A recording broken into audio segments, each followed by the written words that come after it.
कौन था बर्बरिक? बर्बरिक भीम के पौत्र और घटोत्कच एवं अहिलावती का पुत्र था।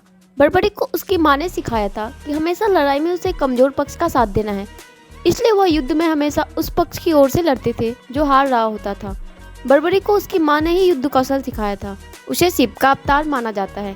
वहीं कुछ कथाओं में इसे यक्ष का इंसानी रूप में पुनर्जन्म भी कहा गया है। बर्बरिक बहुत पराक्रमी योद्धा था। कहा जाता है कि अपने तप से उसने दिव्य शक्ति हासिल की थी।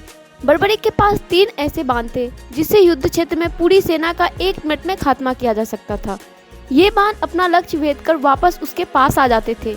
इसी वजह से बर्बरिक को कभी कोई हरा नहीं पाया था। बर्बरिक महाभारत का युद्ध लड़ना चाहता था, इसलिए वह कुरुक्षेत्र के लिए निकल पड़ा। श्री कृष्ण को जब पता चला तो उन्हें लगा कि बर्बरिक आ गया तो युद्ध का परिणाम उलट जाएगा, इसलिए कृष्ण एक ब्राह्मण का वेश धारण कर बर्बरिक के सामने पहुंचे और भिक्षा के रूप में उससे उसका सिर मांग लिया।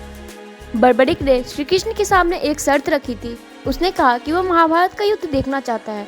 श्री कृष्ण ने बर्बरिक के सिर को एक ऊंचे टीले पर रख दिया, जहां से वह युद्ध का पूरा नजारा दिख रहा था। इस तरह बर्बरिक की यह कामना पूरी हो गई। वहीं श्री कृष्ण ने बर्बरिक को वरदान दिया कि कलयुग में उसके अवतार को श्याम के नाम से पूजा जाएगा। कहा जाता है कि राजस्थान के सीकर में खाटू श्याम जी बर्बरिक के रूप में ही प्रकट हुए थे। रोजाना हजारों लोग खाटू श्याम जी के दर्शन के लिए पहुंचते हैं। इस तरह की जानकारी प्राप्त करने के लिए हमारे चैनल को सब्सक्राइब करें।